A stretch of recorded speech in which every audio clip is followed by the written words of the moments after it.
All right.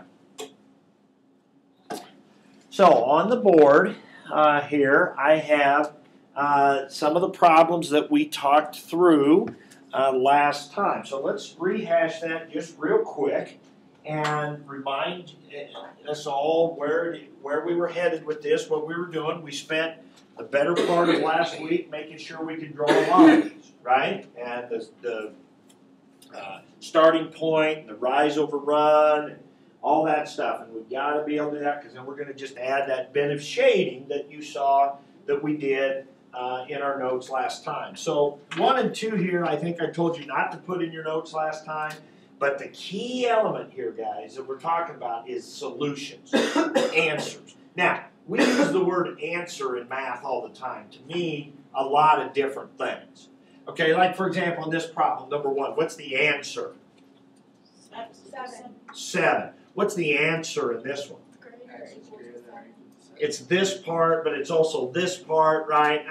But we have math problems like this where we do 3x plus 4 plus 2x minus 1 or something like that, and then I tell you to simplify that. And what do you tell me? 5x plus 3. You tell me that that's 5x plus 3. Now, that's a different looking answer than these kind of answers, right? This is just simplifying the expression. So our answer, so to call something an answer, it doesn't really mean anything. It can mean different things depending on the problem. So I don't really like the word answer. I like the word solution. Well, with those problems, there's nothing instigating an answer. Well, what do you mean by an answer? That's an answer. 5x plus 3 is an answer. All the other problems, there's a sign that means or has to equal to. Like in a wall problem. Yeah. The equal or the greater than. That's exactly right. Equations and inequalities have solutions. That's the focus here. Something like that is called simplifying, or if you got 2x plus 7 and I tell you to stick a 4 in for x, that's evaluating. They're all different words that tell us what to do. What we're doing is just what Justice got in saying. A problem like this where you have an equal sign or greater than sign, you're going to get the x by itself or the y by itself, and we're going to get what we call solutions. Now, a solution is a number that makes the original problem true. Solution is a number or numbers that makes the original problem true. So in this problem, we all know when we just look at x plus 3 equals 10, right? We just look at this. We know that we could stick what in there for x? 7, right? 7 plus 3 is going to equal 10, right? So we just know that that's the number that's going to make it work, and nothing else will work, right? You put an 8 in there, 8 plus 3 is 11, that doesn't equal 10. Put a 2, 2 plus 3 is 5, that doesn't equal 10. The only number that's going to work is 7. Now, they get harder than that, so we learn some steps to take in case they get harder. And one of the steps we learned was subtract 3 from both sides, right? And so we get the x by itself, we get x equals 7. Again, that's our solution. Now, if we wanted a picture of the solution, and this is what I told you on Friday, a graph is just a picture of the solution. If we want a picture of the solution, we can draw a number line, put a dot on 7. Not a big deal, doesn't help us a whole lot. We usually don't do it. But we could. So there's our one solution, 7. Okay, now we come in here and we put a greater than or equal to sign in. How does that change our problem? How does that change how we work it?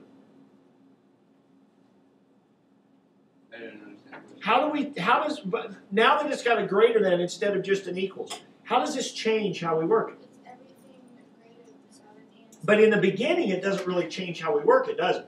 I still subtracted 3 from both sides, right? So I still subtract 3 from both sides. Now I get x greater than or equal to 7. But now our solutions have changed, right? Our solutions are not only 7, but everything bigger than 7, too. Now here's where a picture works pretty nice. This gives us a nice picture of all the answers, 7 and everything bigger. Now we also had one other thing to consider, and that was what if there wouldn't have been a line under the greater than? So we would put a open circle, and then we would shade everything this way, right? So if there's no line under it, we don't want the 7. We just want the stuff that's greater than 7, right? Here we want the 7 and then everything greater. Okay. But so that's a graph. A graph is just a picture of the answers. All right. So then we moved into this. Now this is the part that I'm still not sure we really understand. When I give you an equation like this, it's got both an x and a y. Now we have 2 numbers to get answers for. And so instead of just having a single number line like this, we have both an X number line and a Y number line, right? That's where we get this axis system, X-axis, Y-axis, we plot the points, okay? Well, we start down here with our starting point. I think I just wrote over top of, yeah, I did. 0, -3. So we start here with our starting point, -3, and then what I do from there? You go up 1 over 2. Well, this is our rise. This is our run. This is what we spent all last week working on, right? And so we go up 1 over 2. So I did it right here. Here's that point. That would be the point 2, -2. And then I go up 1 over 2. So this would be the point 4, -1. Then I go up 1 over 2. That'd be the point 60, right? And so I get my line. Now, why do I get that line?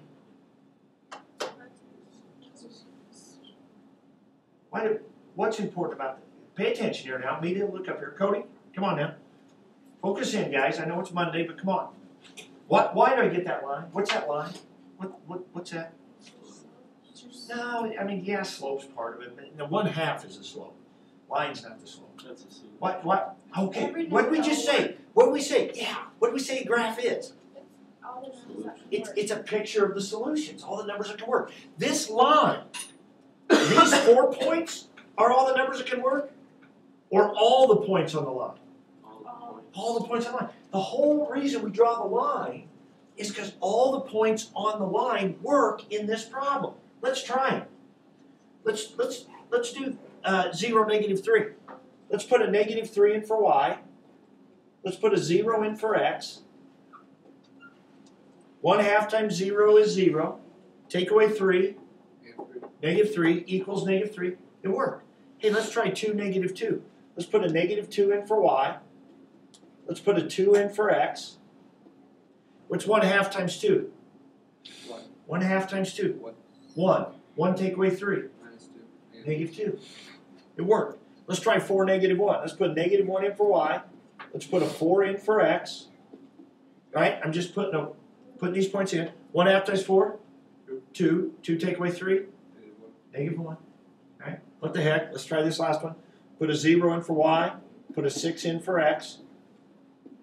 1/2 times 6? 3. 3 minus 3? 0. Worked. And guess what? Every other point on this line, every other point on that line would be numbers. They might be decimals, they might be fractions, but guess what? If you plug them into here, they're going to work. The line is just a picture of all the answers. That's why we graph the line. Okay, what about these points out here? What about this point? What about this point? They don't really matter. What do they work with this point right here? 2, 1. Here's a point 2, 1. No, because it's just an equal problem. Okay, yeah, right. Well, I mean, let's just try it. What the heck? 2, 1. Is that going to work? Let's put a 1 in for y. Let's put a 2 in for x. Okay, what's 1/2 times 2? 1. 1 minus 3? It doesn't equal 1, does it? Didn't work. So 2, 1, when we plug in, didn't work. So none of these points out here are going to work. Only the points on the line work. So when we want to graph the solutions of this, we just graph the line, and that's it. We just stop right there. Okay. So now we go to the thing that we started in on Friday. Look at this problem. It looks just like this one, right? Except greater than sign. Now, you don't have to write this in your notes. We did it the other day, but we're going to go ahead and graph some together here in a minute. So we would go ahead and we would give ourselves some points here, and we'd go where to graph this? 3, -3. Our beginning would be the same, right? Just like here, the beginning of the problem is exactly the same. Essentially, your line is the same. The line is going to be the same, absolutely. So we're going to go down to -3. And then what do we got? Rise over run. Up 1 over 2. Up 1 over 2. Up 1 over 2, right? There's our line. Now, we did learn, right there, we did learn last time that when we go to draw this line, that there's going to be a special way to draw it. Because remember this one, if there's a line under it, we're going to fill in the circle. The 7 worked. Here the 7 worked. Here the 7 didn't work. On this one, it's going to be separated line. A dashed line, right? What we said is, I mean, do these points work? For example, this point right here, 6, 0. Let's put that in. Let's put a 0 in there. Let's put a 6 in for x. 1/2 times 6, 3. 3 minus 3 0. is 0 greater than 0. No. No. So this point doesn't work. This point doesn't work. This point doesn't work. This point doesn't work, right? Everything above it. All right, but everything either above or below is going to work, right? So what we do is we put a dashed line. Now, hopefully you remember to do that when you go to draw your line. If you forget, you can always take your eraser and make little dashes in there. But here we're going to make a dashed line because the points on the line don't work, but they're a boundary. They're like the dividing line between where they work and where they don't work. Now, how did you said above the line is going to work? Why above the line? Because y is greater than. We said last time that if you get y is greater than, that's going to be above, and if you get less than, that's going to be below. Now, I want you to keep in mind that that's only going to work if we get y by itself. Yeah. Remember that intercept method we did with lines where you did the 0, 0 thing? If you do that, if you get a problem where you do that, then you can't go by that greater than, less than for above and below. So I want to show you another way we could check to see. The easiest point in the world to plug in is this one right here. 0, 0. So whenever you draw your diagonal line and you want to see where to shade, Because like right now 0, 0, if you plug it in. if you plug it in, if it works, then that means you want all these points up here. If 0, 0 doesn't work, Everything below. that means you want everything below. So one way to tell where to shade is to take a point on one of the sides and plug it in. Now usually you can pick 0, 0. The only time that wouldn't work is if the line actually went right through 0, 0. If the line went through 0, 0, then that wouldn't work. You have to pick something else. But on one like this, we can pick 0, 0. So I'm going to do that. So I'll put a 0 in for y, and I'm going to put a 0 in for x. So, what's 1/2 times 0? 0. Minus 3. Is 0 greater than negative 3? Yeah. 0 is greater than negative 3. So I'm going to shade everything above the line. So there's really only two new things to this. The rest of it is the same. Starting point, rise or run, go to draw your line. You only have two new things to decide. Is it going to be dashed or solid line? And am I going to shade above it or below? Right? That's really the only two new things we've added when it comes to graphing these lines. Okay, of course we still have to remember how to graph all these lines. So we're going to do a few together. Then I'm going to give you some homework ones to start on in the book. And then there's going to be a worksheet with some in there too. We're going to spend the rest of the time here graphing these things. Let's go. All right, I want you to fold this paper in half, and then I want you to fold it in half again. Okay? I want you to fold the paper in half, and then I want you to fold it in half again. Doesn't have to be perfect. Okay? And then unfold it. Okay? Then unfold it, and now you got 4 boxes that you can do problems with. Okay? Now, I want you to go up into each of the 4 grids then, each of the 4 quadrants, and draw yourself an X and Y axis. So you got 4 different places you can do a problem. So go up in one of the quadrants and draw yourself an X and Y axis, and then do that in all 4 of them. Actually, on this side, you only need 3. On this side, you only need 3, and then on the back side, we'll actually do 4. Because we're going to do 3 problems together, then you're going to do 4 problems out of the book.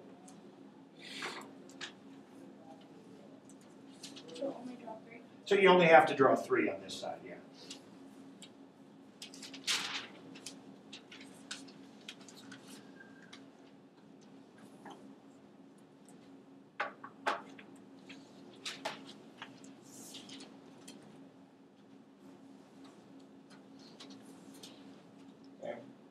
Like I said, they don't have to be perfect.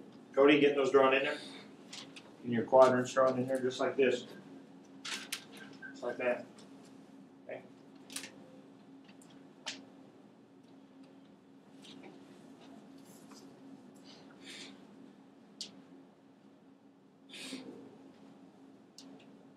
All right. Now, the first problem we're going to do here is this one right here. So up in the top left-hand corner, just write X greater than or equal to 2.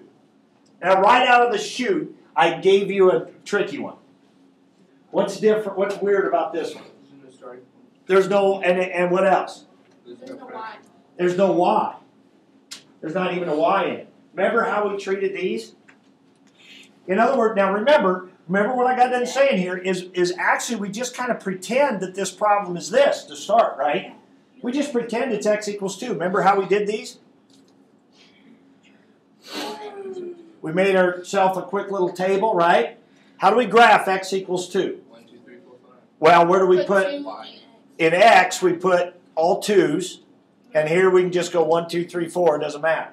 Right? Okay, so now, how's that going to look for a graph? Up 2 over 1, up 2. Whoa, whoa, whoa, whoa, whoa, whoa, whoa. Not when you plot them. That you're thinking rise over run. How do you plot 2, 1? Over 2. You go over 2, up 1. Over 2, up 2. Over 2, up.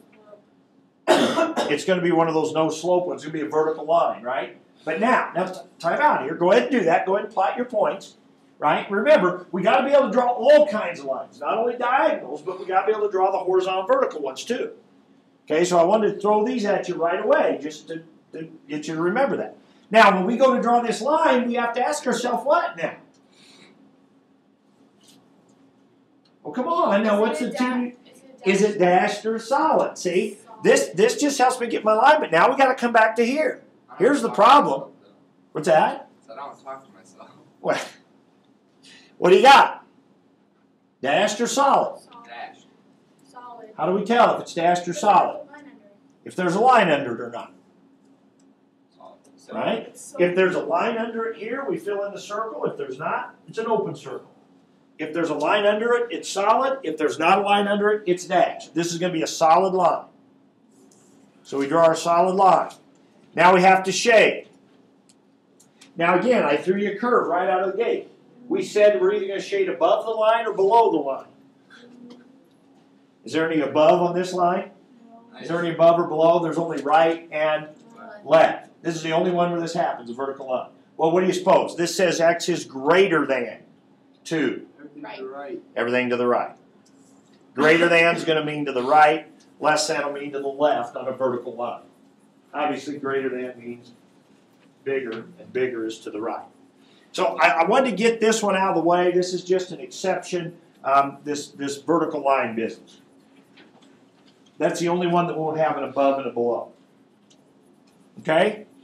All right, here's your next one. So go to your next quadrant and write down this problem. Y is less than -2. Now what do you notice about this one? This one has no x. So again, this is going to be one of those where we make ourselves a little table. And we put what? Where? -2 and all the Y's. We put -2 in all the y's. And 1, 2, 3, 4. And then put 1, 2, 3, 4 in all the x in the x side. Right? So you either going to get one where you have only an x, or you're going to get one where you have only a y. And that's going to be your horizontal, your vertical line. So we go to graph this one. How do you graph? How do you graph 1, -2? 1, 2. Over Right. 1 down 2. Right 1, down 2. And 2, -2 would be over 2, down 2.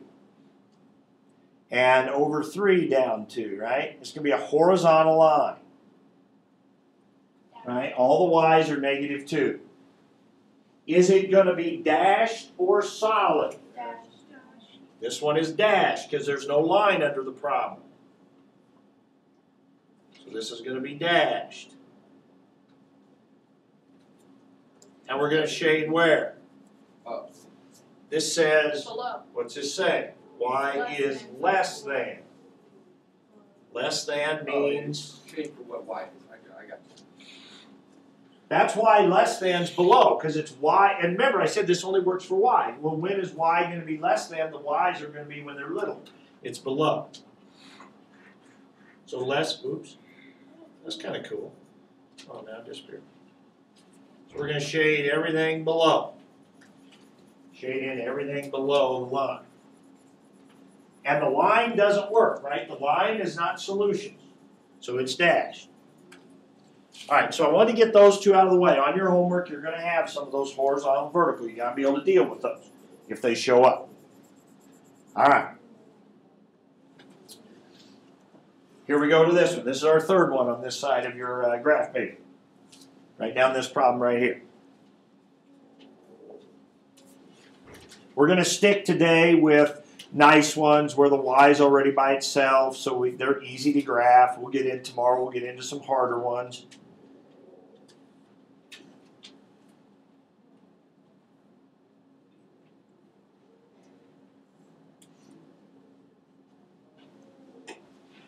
Okay, tell me what to do. Starting point is 0, -3. Starting point is down here. Right? All week, last week, I'm preaching to you. You got to be able to graph these lines, right? You got to be able to graph these lines. Now you see what I'm talking about. You don't know how to graph a line, obviously you can't do any of them. So you got your starting point. Then what? Right here, we put a 1 under that 2, right? For our slope, we want rise over run here. Rise over run. So we want to go up 2 over 1. Up 2 over 1. Up 2 over 1. Now I want to graph my line. What's the question we ask ourselves? Those of us that talk to ourselves. Solid or dash? Justice? Solid or dash? Solid. Why? Because the line underneath the sign. Less than or equal to. Solid line. Come on. Oh, God, that's terrible. Solid line. Shade below. Now, if you're not sure, you could pick out old 0, 0 here. You could plug 0 in for x, 0 in for y. 0 minus 3 is -3. Is 0 less than -3? No. 0, 0 does not work, so you know it's got to be below. Shade below. Solid line, shade below. And why do we shade below? What's this telling us down here? Why are we shading? Huh? Why are we shading? Yeah, it's less than, but why are we shading? Because those are all the solutions. Because all those points down there below work. All those points down there are solutions. They all work. All right. Now, first part of your homework is going to be in your book. Now, I'm going to post it up here so you don't have to get your book out if you don't want to. You should be able to see it up here. But on the back of your graph paper now, turn your graph paper over the back. You got 4 boxes now that you can do these in. I want you to label these 13, 14, 15, and 16. The back of your graph paper. What's that? You don't even need to use your own paper. Okay? 13, here's what we're going to do. This is on page 539. If you want to write this down, you want to write down page 5. Write down page, he's coughing, sneezing, crazy. This cat's dying Page, over here. I know. Page 5. If you want to write this on your paper, this is page 539, 13 through 16. Okay, that's what we're going to do. That's the first part of our homework. Now we have a worksheet here too that we're going to do for you. But page 539, 13 through 16. So on your graph paper, label one of the boxes 13, one of the boxes 14, one of the boxes 15, and one of the boxes 16. And I want you to draw those graphs and shade appropriately. Notice 13 is just a Y. 14 is just an X, just like the ones we just got to do. 15 and 16 then have the X and Y. That's your normal starting point, all that stuff. Okay? And I'll come around and check them for you and make sure you're doing good. Yes. Come around and check them for you, make sure you're getting the right graphs.